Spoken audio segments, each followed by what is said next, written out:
Mixing can be tough, it can be really confusing and really overwhelming, but at its core, it can actually be quite simple, and I'm going to show you how.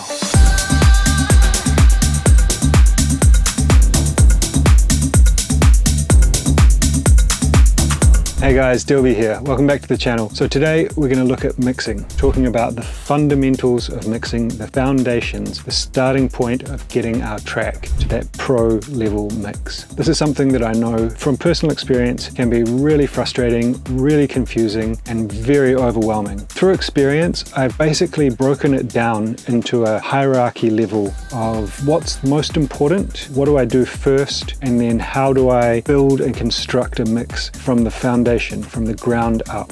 And this is going to be part one of this foundational mixing series. If you like the track that's playing in the background, it's a new one of mine. There's a link in the description to Beatport and Spotify if you want to go and check it out. And as always, you can grab the project files from this video. There's a link in the description to Patreon. It's one of the best ways that you can support the channel and make sure I keep bringing you these videos every week. Now let's get into Ableton and do some mixing. Alright guys, so here we are inside Ableton, and I've put together a little beat for this mixing series that we're going to dive into over the next couple of weeks. This is what we're working with.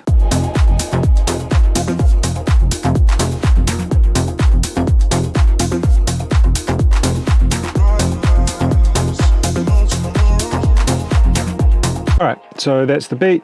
Cool groovy little thing. I've tried to make it full enough so that it's relative to mixing a real track, but also keep it simple enough that it works for making these videos and allows me to kind of focus on the main things and demonstrate what I'm trying to demonstrate. So I like to look at mixing in a hierarchy, basically like the order of importance and the order in which we're going to define the foundation of our track. So for modern electronic music, the kick and the bass is the strongest, loudest part of most tracks, and it's going to be the part that we're going to do first. It's got the most energy in it and is often one of the hardest things to get right. So we're going to do that first to set ourselves the best opportunity to get the rest of the mix correct. So the way that I set this is I look at the kick as being the loudest element of the track. So we're going to use the kick to set as a reference point, and then we're going to mix everything else to that level of the kick. Over the course of these videos, you'll see that the main tool that I use for mixing is volume. Your other kind of traditional mixing tools like compression, EQ, reverb, saturation, I consider secondary and more like either sound design or problem solving tools. We can get ourselves at least 80% of the way to a great mix using pretty much just volume. So what we're going to do now is set the volume of the kick. First thing we want to check is that the kick is in good shape. So we can obviously have a listen to it.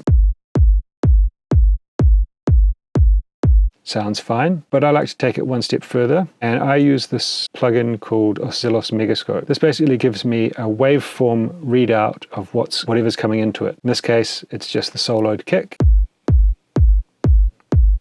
So we can get a good look at the kick. What I'm actually trying to see here is basically the transient. The red part is the sub or the body of the kick, and this green part is the transient. So this transient looks pretty well controlled, but sometimes we can get like a transient that is way up here or way down here, peaking a lot louder than the body of the kick. That's a problem because that is going to be the peak level of the kick, and we're going to use peak level to set our starting point volume. I've basically just EQ'd this a little bit and set the attack based on what I thought sounded good, and that has controlled the transient.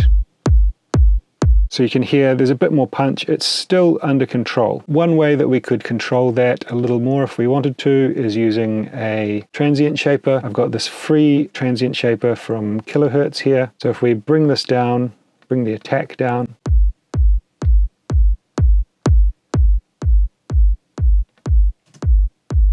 we can see that's bringing down the transient. Likewise, if we increase the attack,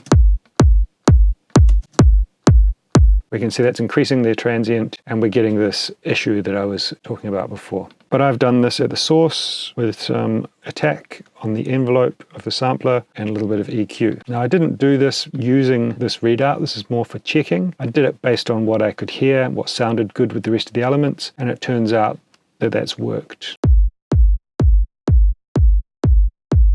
All right. So now we're going to set the level of the kick. So we're working towards a mastered track. We want there to be space and headroom, but we kind of want it to be loud as well. Okay, so what I've got here is this gain plugin, Synopsys Free G. The reason I like this, you could also use Utility from Ableton, but the reason I like this is because it has this peak volume meter basically.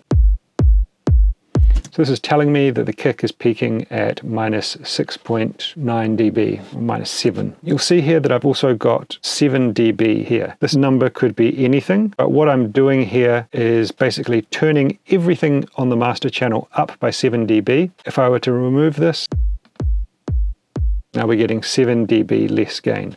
The reason I've put this on here, this 7 dB, is to create a buffer of volume so that we never push too much volume into our master. We can always just turn this off or reduce this volume if we're getting too loud. If we don't have this here and we're kind of trying to work loud, we can end up with the problem where we're going over 0 dB on the master. So in the real world, when I actually mix tracks and I need to send them away to get mastered, I can basically just turn this off and then turn off my limiter, turn off any other processing, and I've got loads of headroom for that mastering engineer. This 7 dB is not a magic number.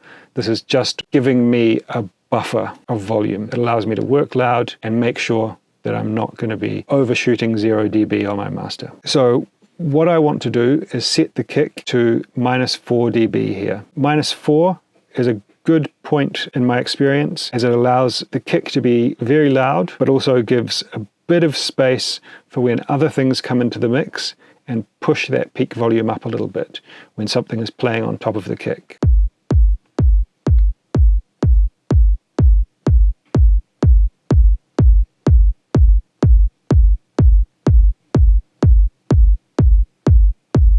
There we go, minus 3.99. So we've set our kick volume, and that's going to be our starting point for bringing everything else, balancing everything else in the mix. The next thing is to balance the bass relative to the kick. So listening, it sounds all right. It's in the kind of ballpark. By analyzing a bunch of reference tracks, I've basically established a good starting point for mixing kick and bass. I want the peak volume of the bass to be about 5 dB less than the peak volume of the kick. So in this case, we would solo the bass and then we will set the peak volume to minus 9. So we're close there, bring it up 1 dB. So we're getting a bit of movement, so let's have a look at what's going on with this bass.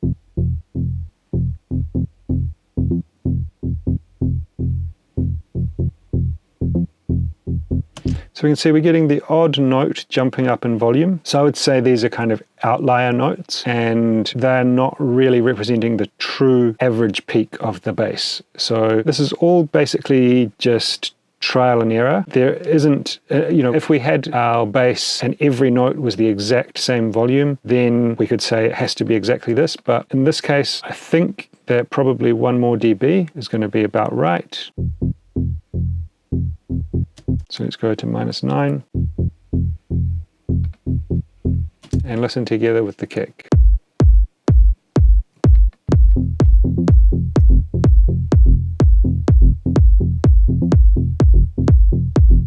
That sounds pretty good to me. Now I've got a reference here. It's my track, The Station, from an EP on 8-bit earlier this year.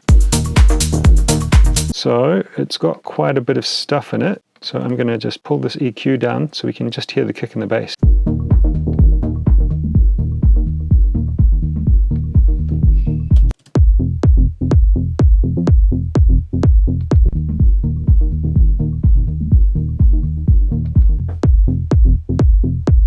I think it's in the ballpark for sure. Now we'll check it with the rest of our elements.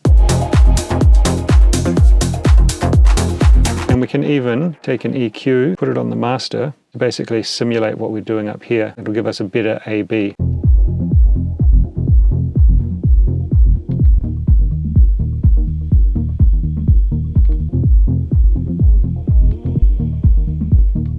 I think that's right. I think maybe, possibly 1 dB too loud.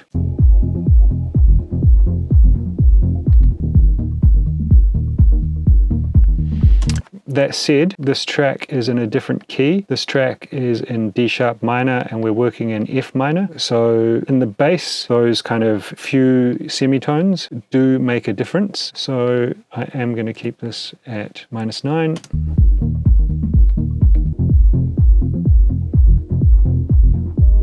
There we go. We're kind of using peak volume to set a starting point, and then we're kind of tweaking it by ear. And we're using a reference track to gauge whether we're making the right moves or not.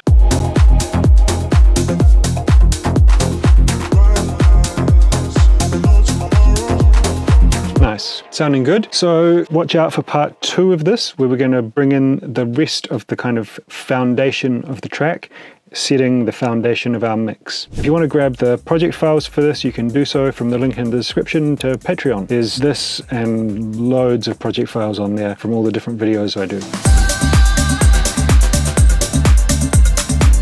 Alright guys, there you go. Hopefully that simplified the process of mixing kick and bass a little bit. Remember, really important, as I mentioned, these numbers that I'm telling you are just starting points. You've got to use your ears, you've got to tweak them based on every situation. Every track is going to be slightly different. But basically what we're trying to do here is get in the ballpark as close as we can, and then we just adjust it slightly from there. If you've got any other tips and tricks or something you'd like to add, then drop it in the comments so that everyone else can check that out. And if you're looking for something to watch next, then check out this. I think you're going to like it. Well, that's it from me today. We'll catch you next time. Peace.